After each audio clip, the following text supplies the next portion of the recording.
til hamingju með bikarmeistaratitilinn. Hvernig er tilfinningin akkúrat núna? Bara æðisleg, bara geggjuð. Þeir eru yfir hérna núngar úr leiknum. Hvað er að gera sem er að ganga upp svona vel hjá okkur? Við byrjum hrikalega sterkt, við töluðum það fyrir leikinn. Mikilvægt að byrja vel, ná smá kontról á leiknum, svipað á móti Tindarsól.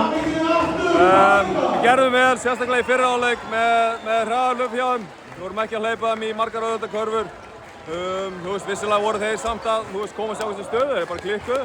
Það er líka partur af þessu. Það var svona helsta, við náðum svolítið að stjórna þeim sóknarlega.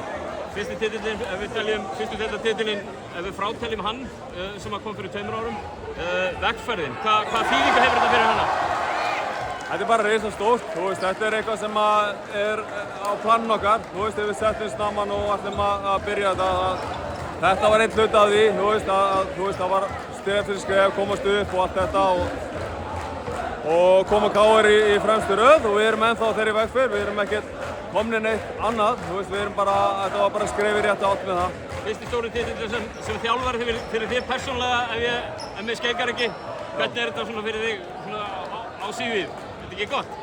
Bara, að vinna með KR er bara besta heiminn, þannig að ég bara get ykkur gladari. Kæra þakki Jakob og til hamingju með þetta. Takk.